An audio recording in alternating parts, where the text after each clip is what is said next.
Donc les manifestations cutanées des lupus sont fréquentes et on les classe classiquement en lésions lupiques, lésions vasculaires et en lésions non lupiques ni vasculaires.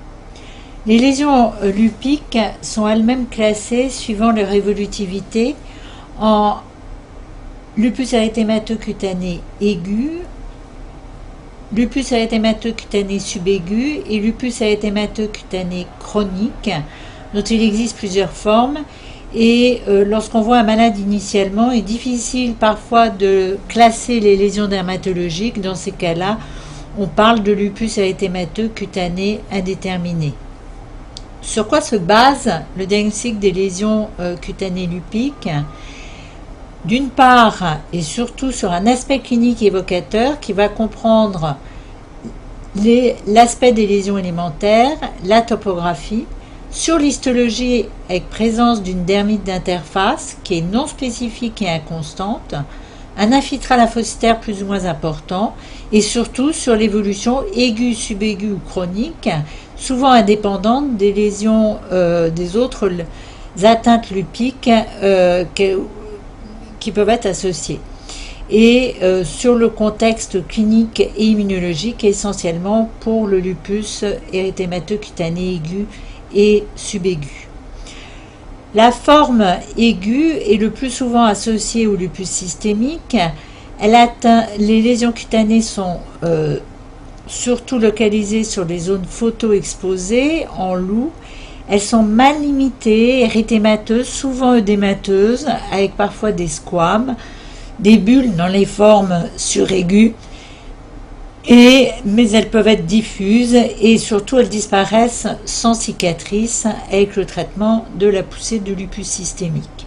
Alors voilà des formes de lupus érythémateux cutané aigu avec cet aspect d'érythème très œdémacié à gauche et moins œdémacié à droite, et on voit très mal limité avec atteinte de la demi-muqueuse des lèvres. Ici une forme suraiguë avec des décollements bulleux qui peuvent être plus ou moins importants.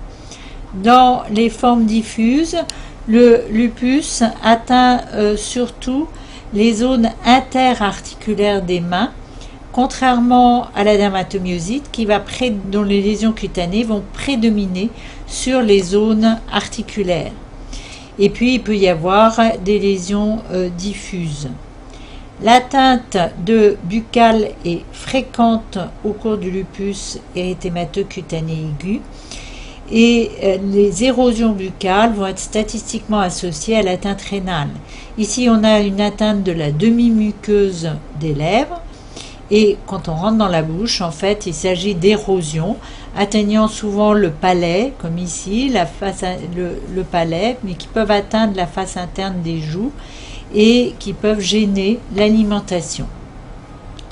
L'atteinte conjonctivale est possible, comme ici, ou l'atteinte de la muqueuse nasale. Histologiquement, le lupus aigu est caractérisé par une nécrose des kératinocytes basaux, par un épaississement épidermique et surtout par un œdème du derme superficiel avec un infiltrat périvasculaire. Et dans les formes suraiguës, on comprend qu'il y ait des bulles puisque la nécrose totale des kératinocytes basaux entraîne une dislocation de l'épiderme du derme. Maintenant, le lupus érythémateux cutané subaigu, il atteint surtout des femmes de type caucasien. C'est la forme du lupus cutané néonatal, c'est celui qu'on voit préférentiellement en cas de déficit congénital en complément. Il est associé dans 80% des cas aux anticorps anti-RO ou SSA et c'est le plus fréquemment induit par les médicaments. L'aspect est essentiellement annulaire ou psoriasiforme. On peut voir des lésions érosives buccales et la topographie prédomine dans la moitié supérieure du corps, surtout sur les zones exposées, pouvant atteindre la muqueuse buccale. Il disparaît avec des troubles pigmentaires qui peuvent durer jusqu'à 1 an, mais qui sont le plus souvent transitoires, et c'est malheureusement souvent une dépigmentation chez le noir, une pigmentation chez le sujet à peau claire. Voilà des aspects de lupus érythémateux cutané subaigu, avec ces aspects annulaires tout à fait caractéristiques. Le pourtour peut être vésiculobuleux, squameux, ou, comme dans la photo suivante, papuleux. Voilà l'aspect psoriasiforme, avec des lésions érythémato-squameuses, plus ou moins confluentes. Et cette malade avait des lésions cutanées apparues brutalement, qui ont été prises pour un lupus cutané aigu. Or, ce qui frappe, en fait, c'est la nette délimitation des lésions, et ce qui n'est pas banal dans un lupus aigu. Et en fait, elle avait des lésions psoriasiformes du décolleté qui ont permis de rétablir le diagnostic. Voilà le type de dépigmentation qui apparaît au décours d'un lupus cutané subaigu, avec ces lésions annulaires dépigmentées qui peuvent persister pendant plusieurs mois, voire sur un an. Des lésions érosives sont possibles au cours du lupus subaigu, sans signification, sans association connue. Les lupus cutanés subaigus peuvent être induits par des médicaments, et vous avez ici les médicaments qui sont le plus souvent responsables. Et en premier, maintenant, c'est la terminafine, mais ça peut être également les inhibiteurs calciques, les diurétiques, les bêta-bloquants et les antimitotiques. Nous avons entouré en fait les inhibiteurs de la pompe à proton parce qu'ils sont largement prescrits, et ils peuvent être inducteurs de lupus subaigu. La prise du médicament est généralement supérieure à 1 mois, et les lupus subaigus médicamenteux ont le même profil immunologique que les lupus subaigus non médicamenteux, avec souvent une persistance des anticorps après la disparition des lésions. Voici un lupus subaigu néonatal. Et le lupus subaigu a comme caractéristique histologique, il faut le savoir, ça peut induire en erreur, c'est que les nécroses des kératinocytes ne sont pas uniquement situées dans les couches basales, on peut les retrouver dans les couches suprabasales, comme vous avez ici, et dans ce cas, l'anatomopathologiste, s'il n'est pas averti du diagnostic suspecté cliniquement, peut répondre aspect de toxidermie, car il n'y a pas de grande différence entre certaines toxidermies et un lupus subaigu. Il faut savoir que ça conforte le diagnostic de lupus subaigu. Maintenant, le lupus érythémateux chronique, il y en a plusieurs types. De loin, le plus fréquent, c'est le lupus discoïde. Le lupus discoïde, il faut séparer le lupus discoïde qui est localisé, céphalique, c'est-à-dire qui n'atteint pas les zones cutanées au-dessous du cou, et le lupus discoïde disséminé, qui, on va le voir, est beaucoup plus souvent associé à un lupus systémique. Le lupus à type d'engelure, la paniculite lupique et le lupus tumidus, qui, pour un aigrette Kuhn, doit être considéré comme intermédiaire, car c'est la forme la plus bénigne de lupus cutané.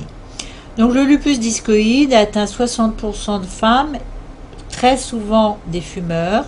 Il est caractérisé cliniquement par l'association de 3 lésions élémentaires, l'érythème, l'hyperkératose folliculaire et l'atrophie cicatricielle, qui est définitive, et c'est vraiment une urgence esthétique, car ça peut défigurer à vie les malades. La topographie, ça atteint toujours le visage, le vespertilio, les joues, les oreilles, l'intérieur des oreilles, le cuir chevelu, la muqueuse buccale, et les lésions peuvent être disséminées comme on va le voir. Voici les 3 types de lésions alimentaires qu'on voit bien. L'érythème ici, les squames qui s'enfoncent dans les orifices folliculaires, et puis l'atrophie séquelaire et définitive qu'on voit bien ici. Ici, on voit aussi l'atteinte des oreilles qui est particulièrement fréquente. Une forme un peu particulière avec prédominance de la dépigmentation, qui là, je le répète, est définitive. Et puis, dans les formes disséminées, il peut y avoir une atteinte de tout le tégument. Ici, une atteinte des coudes un peu psoriasiforme. Ici, une atteinte des doigts. Et vous voyez que dans tous les types de lupus cutané, les lésions des doigts prédominent dans les zones interarticulaires. Cette atteinte, alors l'atteinte du cuir chevelu avec une alopécie définitive. Et il faut savoir que l'atteinte du cuir chevelu est isolée dans 20% des cas. Et actuellement, on ne devrait plus voir de femmes chauves du fait d'un lupus discoïde.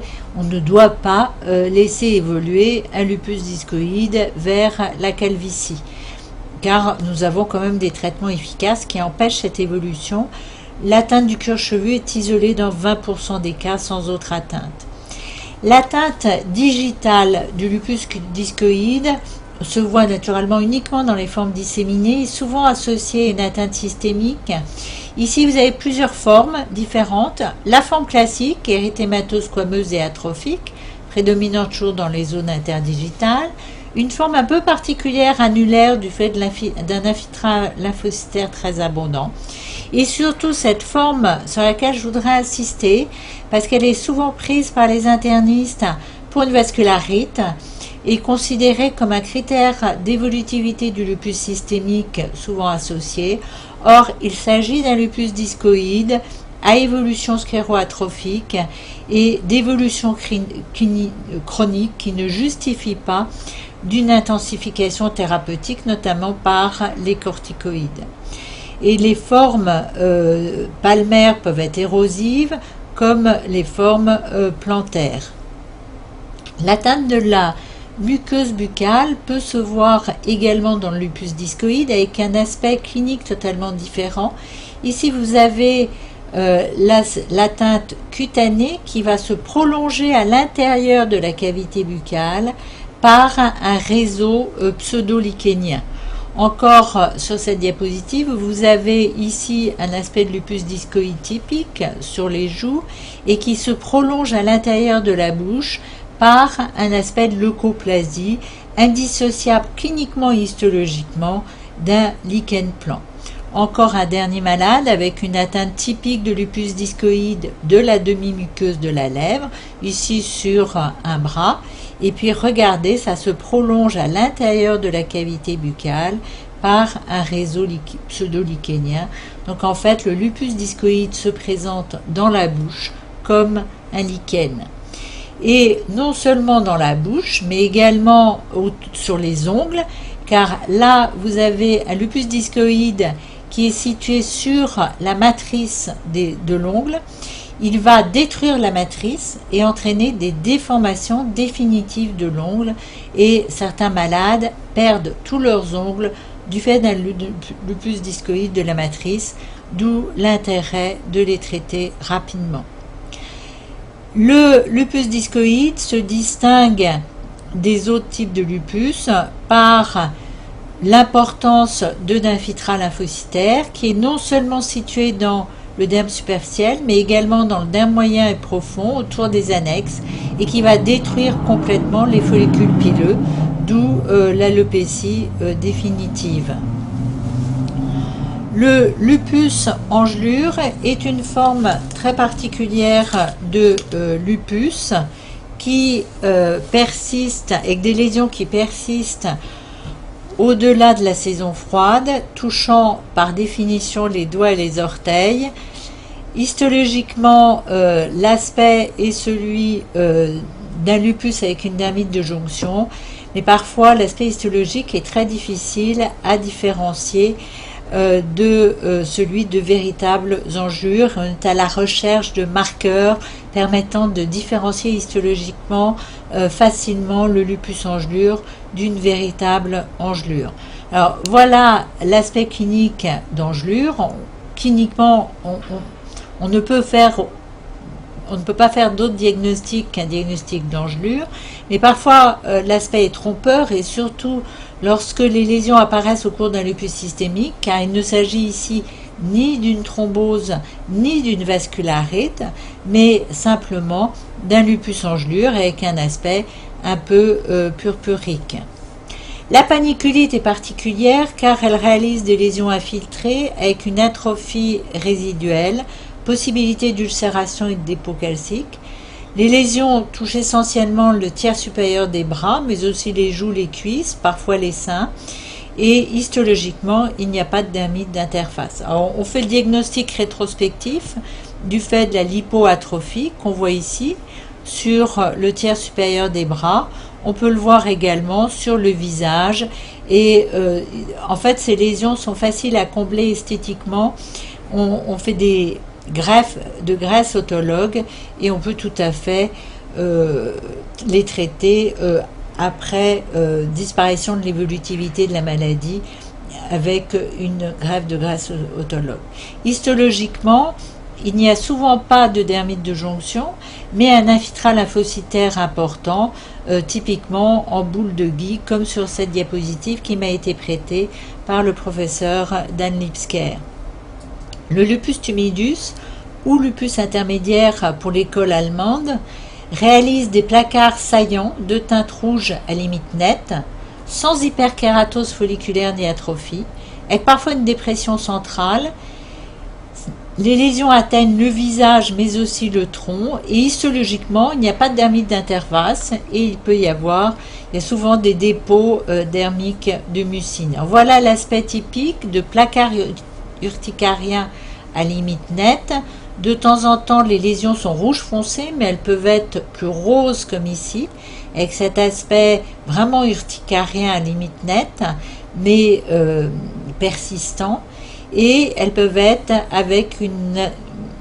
en anneau avec une guérison centrale comme ici. Histologiquement, on a un infiltrat lymphocytaire comme dans le lupus discoïde, mais qui ne va pas détruire les annexes. Il n'y a pas de cicatrice dans les lupus tumidus. Et d'autre part, souvent il n'y a pas de dermite de jonction et il y a des dépôts de mucine abondants, comme on peut le voir sur une coloration par le bleu alcyan.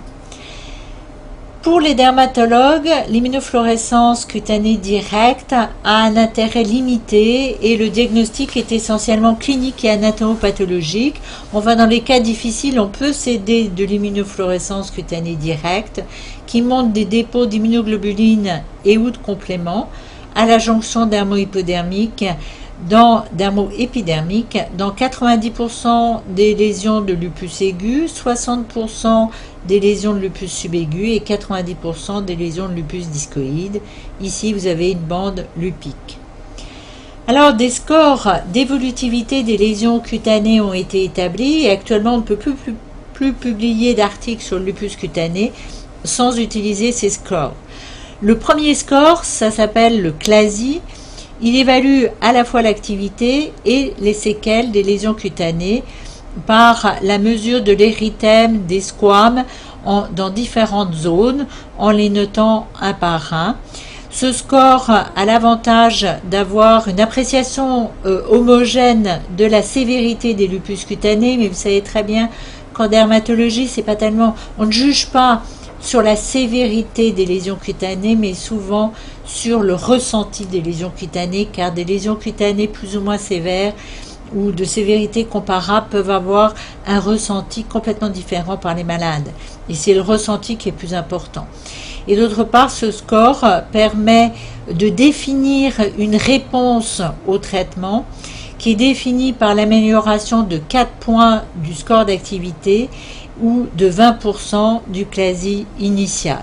En fait, de plus en plus, on utilise le R-CLASI, qui est le CLASI révisé, et qui a l'avantage de prendre en compte non seulement l'érythème, les squames, mais également l'infiltration.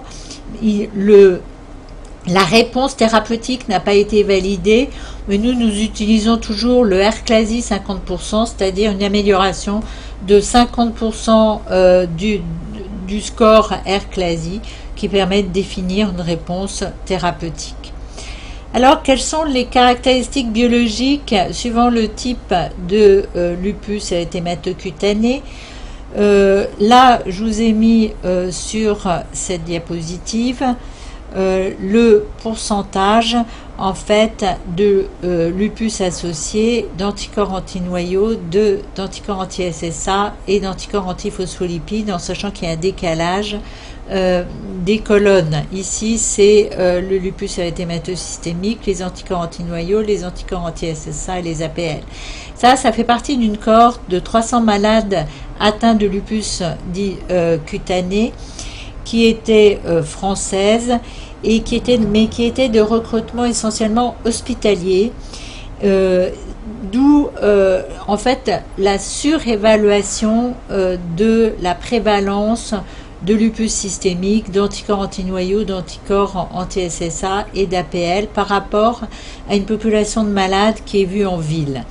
En fait, ce qu'il faut savoir, en gros, c'est 48% des lupus subaigus ont un lupus systémique associé, 20 à 40% des lupus discoïdes, et vous voyez, quand il est disséminé, ce pourcentage augmente nettement, puisque c'est proche de 60%. Les lupus tumidus sont rarement associés au lupus systémique, et les paniculites et le lupus anguleux de façon variable. Dans cette série, on a retrouvé la prévalence de 80% des cas de SSA au cours des lupus subaigus.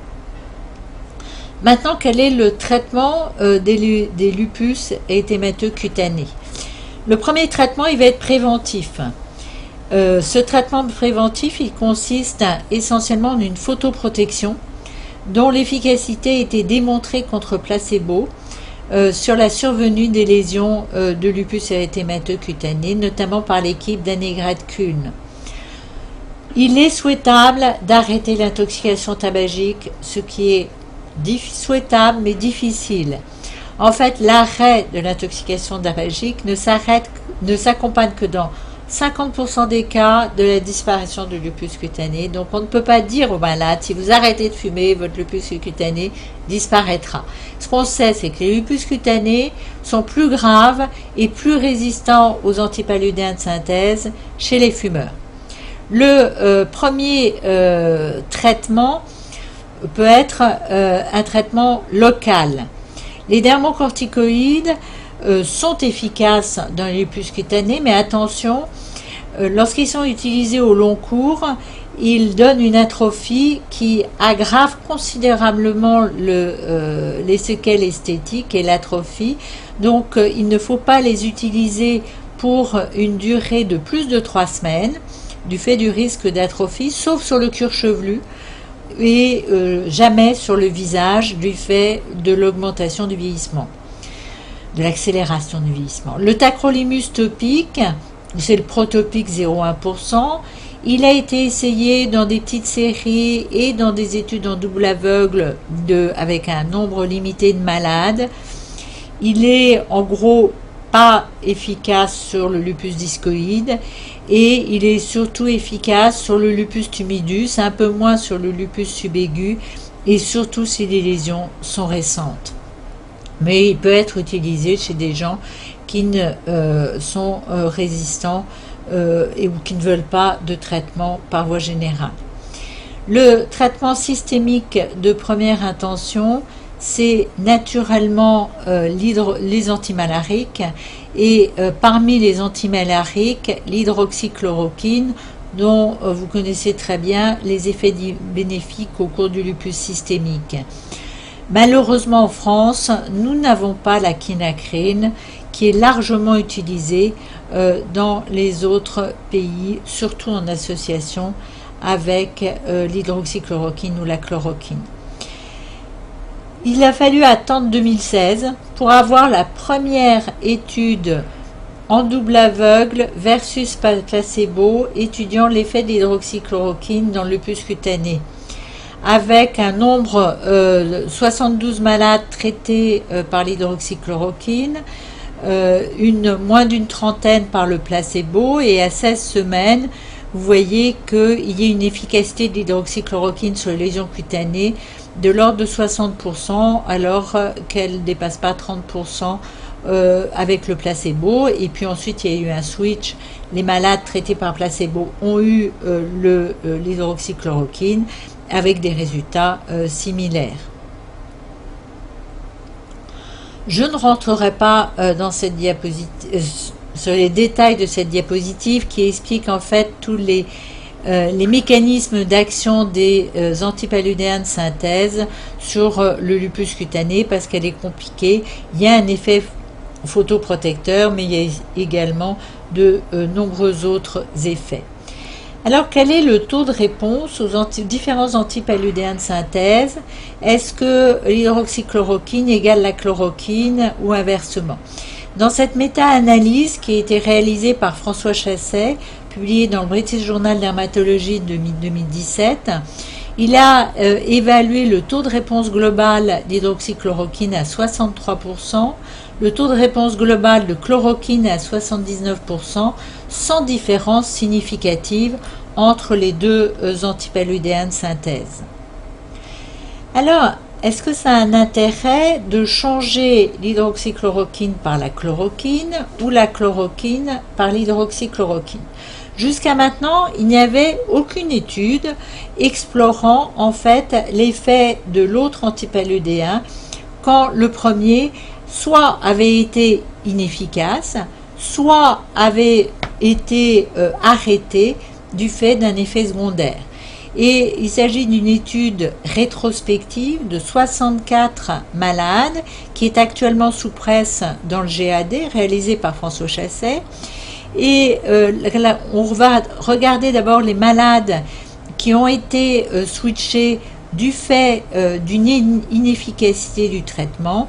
Et on voit que initialement, pendant les 3 premiers mois, 60% des malades sont répondeurs à l'autre antipaludéen lorsqu'il a été changé. Mais qu'avec le temps, vous voyez que cette réponse diminue beaucoup, puisque au 48e mois, la réponse diminue à 20%. Maintenant, quand l'antimalérique a entraîné un effet secondaire qui a obligé à arrêter ce traitement, on peut naturellement essayer la chloroquine quand on avait utilisé initialement l'hydroxychloroquine ou l'inverse. Et ce qui est intéressant, c'est que l'effet secondaire ne se reproduit environ dans 30% des cas seulement, c'est-à-dire que dans 70% des cas, il ne se reproduit pas. La dose d'hydroxychloroquine qui est utilisée est essentiellement basée sur le risque de rétinopathie et non sur l'efficacité. Or, on sait très bien, notamment depuis l'étude de 2002 de Monster, qu'il y a une relation entre la dose prescrite d'hydroxychloroquine et l'efficacité d'hydroxychloroquine dans la polyarthrite rhumatoïde. Donc en fait, est-ce qu'on ne pourrait pas augmenter l'efficacité de l'hydroxychloroquine en augmentant la dose? Alors, avant de parler de ce problème, je vous montre simplement quelques photos de pigmentation à la chloroquine ou à l'hydroxychloroquine qui apparaissent comme des bleus qui persistent avec le temps et qui donnent des colorations bleutées, surtout sur les zones traumatisées, mais on peut en voir également dans la bouche, sur le dos ou sur l'ongle. Alors, je vous ai dit, est-ce que ça a un intérêt d'augmenter la dose d'hydroxychloroquine? On peut se demander aussi si ça a un intérêt de doser l'hydroxychloroquine dans le sang, puisque ça se fait largement au cours du lupus systémique. Dans une étude prospective multicentrique de 300 malades avec lupus érythémateux cutané, nous avons dosé l'hydroxychloroquine dans le sang. Ce qui nous a permis de voir que 30% des patients étaient non observants, c'est-à-dire ne prenaient pas leur hydroxychloroquine puisqu'ils avaient des dosages qui étaient inférieurs à 200 nanogrammes par ml. Donc, les hommes le disent plus que les femmes, mais statistiquement seulement. Il y avait une relation entre le dosage médian d'hydroxychloroquine et l'efficacité du traitement. Donc en fait, on s'est demandé, après cette étude, si on ne pouvait pas augmenter transitoirement la dose d'hydroxychloroquine prescrite chez ces malades qui avaient un dosage bas, inférieur à 750, pour voir s'il y avait une augmentation de l'efficacité thérapeutique sur le lupus cutané. On est parti de 74 lupus cutanés réfractaires. Sur ces 74, 36 avaient des taux inférieurs à 750 nanogrammes. On a inclus 34 malades parce que 2 ont refusé. Et finalement, on a obtenu, en donnant une gélule de plus d'hydroxychloroquine, on a obtenu 32 malades qui avaient des taux initialement inférieurs à 750 et secondairement supérieurs à 750. Et en fait, sur ces 32 malades, 26 ont été considérés comme répondeurs avec une amélioration du CLASI de 4 points ou de 20% de son taux initial et 7 sans récidive malgré la diminution des doses. Et vous avez ici l'évolution du CLASI. Et en fait, les lupus subaigus étaient plus répondeurs que les autres types de lupus. Mais attention, augmenter les doses veut dire également augmenter la toxicité de l'hydroxychloroquine. Et en fait, pour obtenir ces doses supérieures à 750 nanogrammes, nous avons eu un dosage quotidien de 9,8 mg, ce qui est nettement supérieur aux doses toxiques, d'où la nécessité d'une surveillance oculaire et le fait d'augmenter transitoirement pendant 3 à 6 mois maximum les doses d'hydroxychloroquine et de les descendre secondairement pour des doses moins toxiques. Alors, lorsque les malades sont résistants aux antimalariques, que faire? Et là, les habitudes sont un peu différentes en France par rapport aux autres pays du monde, aux États-Unis ou en Europe. Pourquoi? Parce que dans l'expérience des dermatologistes français et dans tous les centres qui s'occupent de maladies lupiques cutanées, on a une très mauvaise expérience du méthotrexate qui, pour nous, n'est pas très efficace. Donc en fait, en France, qu'est-ce qu'on fait? On prescrit d'emblée l'hydroxychloroquine avant la chloroquine, avant de considérer qu'il y a une inefficacité du traitement. Nous faisons un dosage d'hydroxychloroquine dans le sang et au besoin, nous augmentons la dose d'hydroxychloroquine prescrite d'un comprimé pendant 3 à 6 mois. S'il n'y a pas d'efficacité, il est souhaitable de faire un switch avec la chloroquine et si le traitement ne marche pas, à ce moment-là, on passe d'emblée au thalidomide qui doit toujours être associé à l'aspirine et sans arrêter l'hydroxychloroquine qui a un rôle anti-agrégant. On va voir les effets secondaires du thalidomide.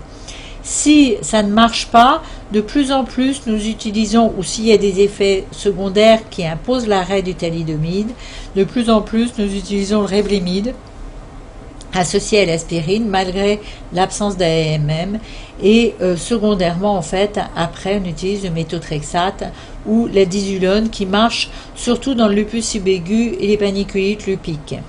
Aux États-Unis, dans les pays d'Europe où surtout on peut avoir la quinacrine, il est de règle d'utiliser en première intention l'hydroxychloroquine, en deuxième intention si l'hydroxychloroquine ne marche pas, hydroxychloroquine plus quinacrine qui n'a pas de toxicité oculaire.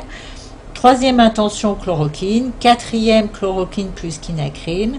Et si ça ne marche pas, le thalidomide étant peu disponible dans ces pays, j'utilise surtout le méthotrexate, la dapsone, des rétinoïdes et vraiment en dernière intention le thalidomide.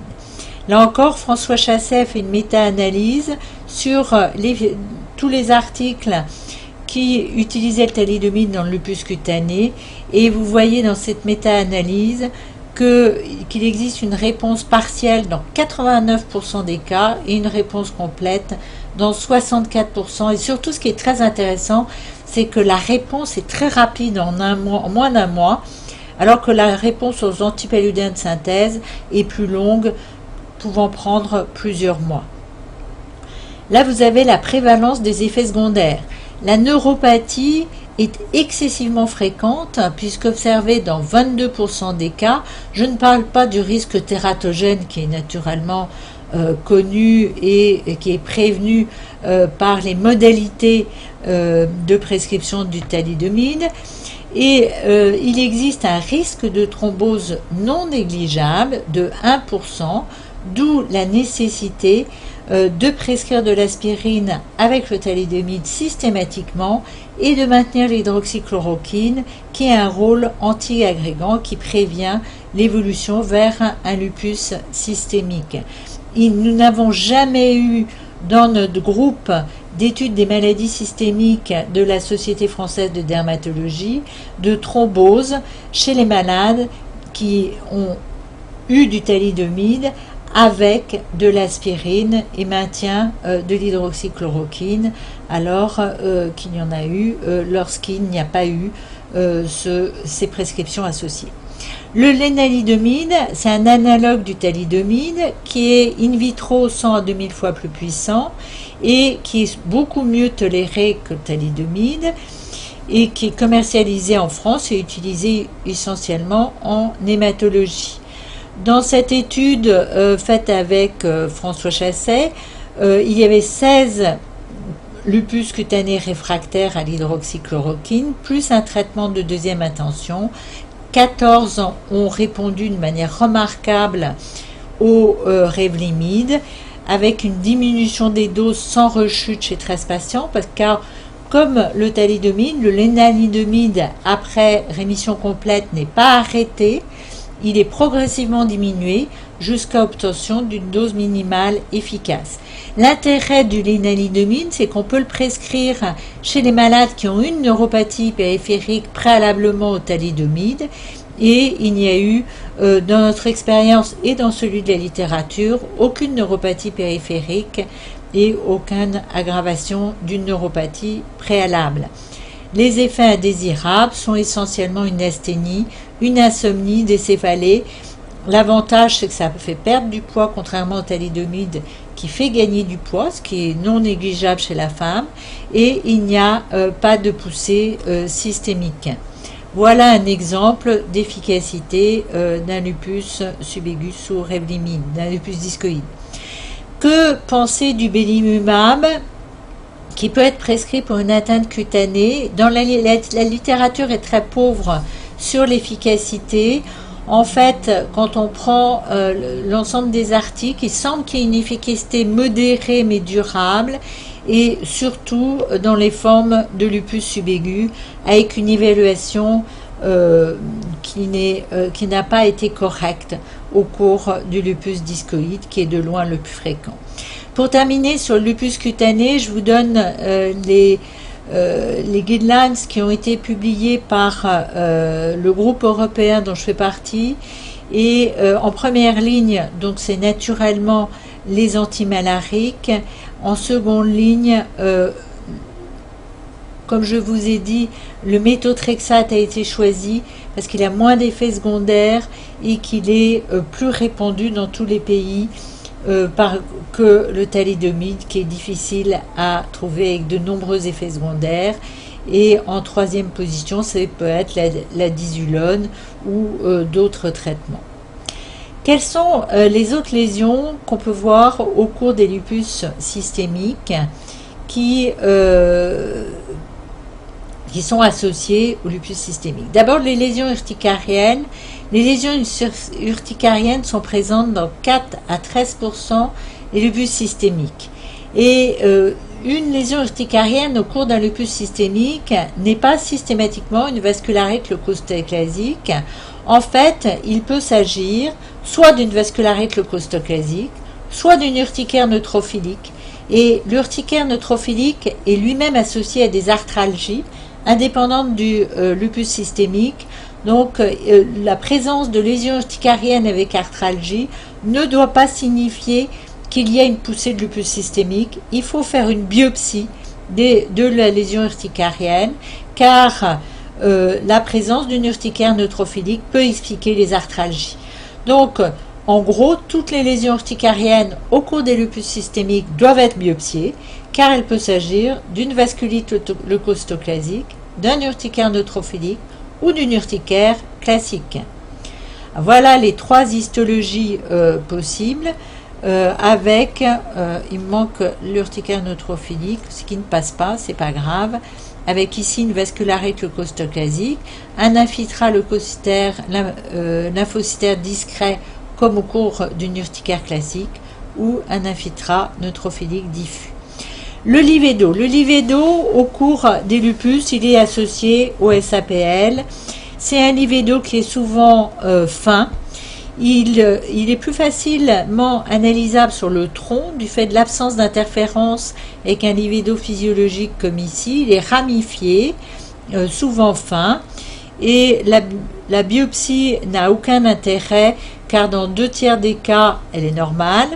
Dans un tiers des cas, on a mis en évidence une endartérite oblitérante non spécifique d'une artériole de petit ou moyen calibre et qu'obstruction par des myofibroblastes ou un matériel fibreux.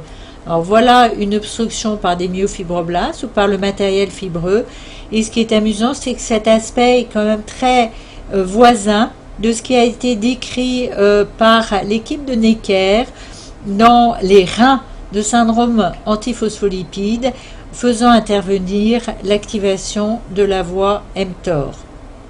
Ce livédo est associé au cours du SAPL et lupus, est associé aux événements artériels ischémiques cérébraux, à l'épilepsie, aux événements artériels, aux anomalies valvulaires à l'échographie cardiaque et à l'hypertension artérielle, et il est moins fréquent en cas de SAPL veineux. Quelles sont les autres lésions vasculaires? C'est essentiellement le purpura ou des lésions atrophiques qui peuvent être secondaires à une vascularite ou une thrombose, des ulcères de jambes qui sont plus souvent secondaires à des thromboses, les nécroses cutanées extensives qui sont pratiquement toujours associées aux thromboses, et puis on va voir d'autres lésions sur les diapositives.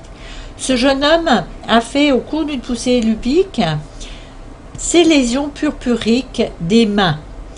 Ça peut être une vascularite ou une thrombose, mais il y avait un élément sémiologique qui était largement en faveur d'une thrombose.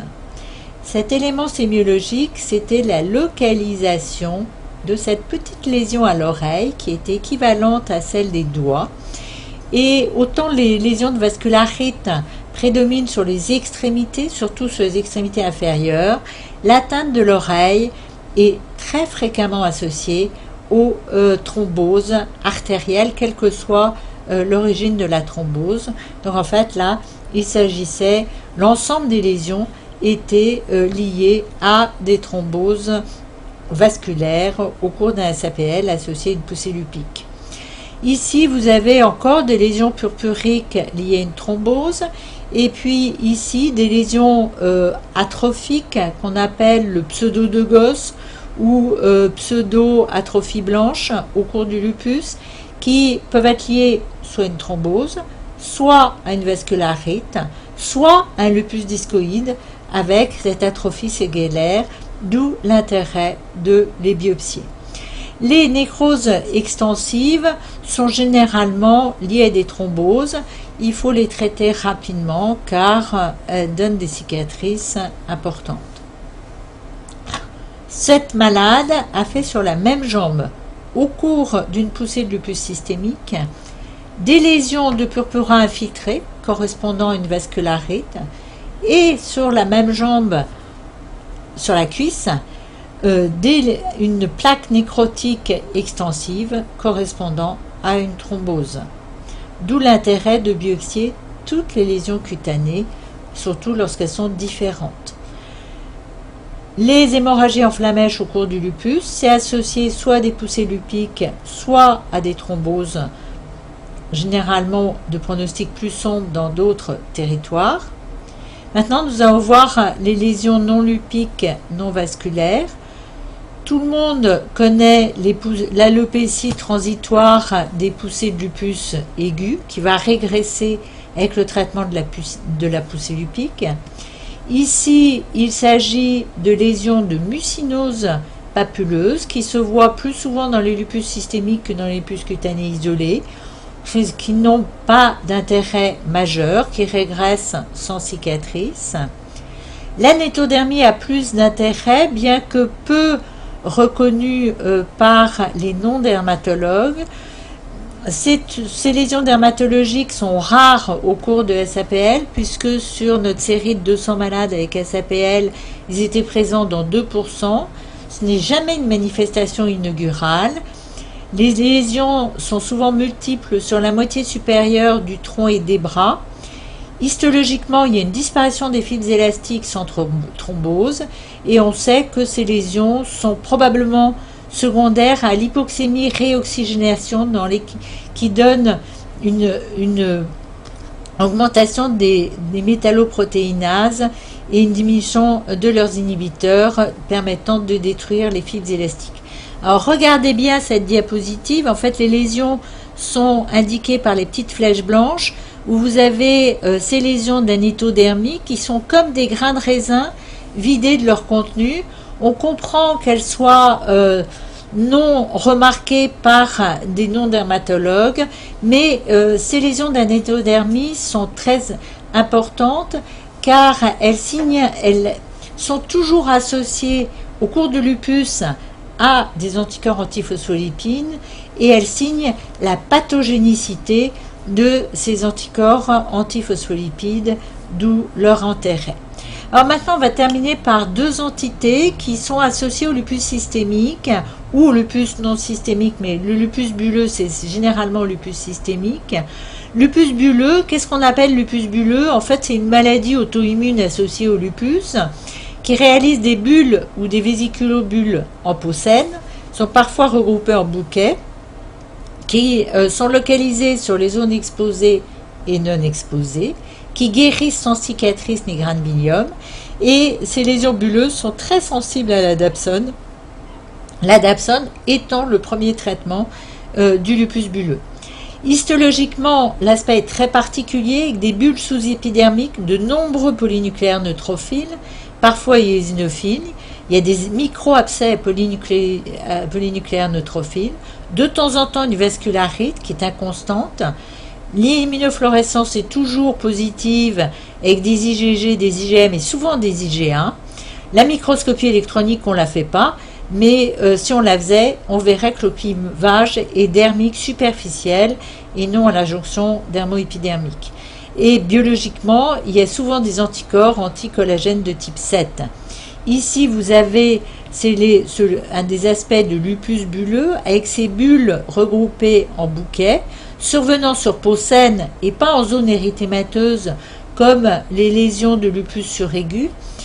Ici, très nombreuses. Ici, vous avez un clivage qui est sous-épidermique avec de nombreux polynucléaires, forment des micro-abcès, et ici, un clivage dans le derme. Enfin, la pustulose amicrobienne des plis de flexion qui réalise un tableau également très particulier. Pourquoi? D'une part, du fait de la topographie, ça atteint le cuir chevelu, les grands et les petits plis. Sur le cuir chevelu, il s'agit de pustules isolées, séparées, et dans les petits et les grands plis, ces pustules forment des placards suintants, toujours surinfectés par du staphylocoque. Histologiquement, il faut biopsier une lésion, une pustule en périphérie, surtout des placards, et on retrouve en fait une pustule spongiforme, et c'est associé non seulement au lupus, mais à d'autres maladies auto-immunes. Alors voilà, quand on a vu un cas, en fait, on les reconnaît facilement parce que c'est caractéristique. Vous avez cet aspect suintant des plis, des grands plis, avec en périphérie du suintement, vous allez voir ici les pustules. Ici, un placard également qui est moins suintant, et vous retrouvez en périphérie les pustules, et ce sont ces petites pustules qu'il faut biopsier. Mais ça atteint non seulement les grands plis, mais également les petits plis, avec ici l'atteinte du pli rétro-auriculaire, ici l'atteinte des plis interdigitaux, et histologiquement, cette pustule qui est remplie de polynucléaires neutrophiles intraépidermiques non folliculaires c'est-à-dire non reliées à un poil. Alors, pour terminer, je vais vous parler de la classification élaborée par Dan Lipsker en 2010, qui est une classification essentiellement anatomopathologique et qui a un intérêt également thérapeutique. Il distingue des lésions spécifiques qui sont soit dermo-épidermiques, dermiques ou hypodermiques, qui correspondent en gros aux lésions spécifiques lupiques. Ce sont les lésions de lupus aigu, subaigu, discoïde et les lésions de lupus suraigu avec nécrose des kératinocytes basaux responsables de lésions bulleuses. Les lésions dermiques correspondent au lupus tumidus et à la mucinose papulonodulaire et les lésions hypodermiques à la paniculite lupique et au lupus engelure. Parmi les lésions non spécifiques, il a identifié essentiellement la vasculopathie thrombotique, le lupus neutrophilique et les autres lésions de signification incertaine. Vous voyez qu'il n'y a plus de lésions de vascularite dans cette classification. Voici le détail des lésions de vasculopathie thrombotique. C'est essentiellement le livédo ramifié, l'atrophie blanche de Pseudodugos, le purpura stellaire à crâne, les hémorragies en flammèche sous-inguéale, les nécroses cutanées, les anétodermies, les thrombophlébite. L'individualisation des lésions neutrophiliques cutanées lupiques a un intérêt essentiellement thérapeutique car la disulone est souvent efficace dans ces lésions et il distingue le lupus bulleux, les pustuloses amicrobiennes des plis de flexion, l'urticaire neutrophilique et la vascularite urticarienne. Pour terminer, j'insisterai sur la nécessité d'une analyse rigoureuse des lésions dermatologiques, au besoin complétée par un examen anatomopathologique. En effet, ce n'est pas la classification des lésions qui est importante, mais leur prise en charge, et je vous remercie.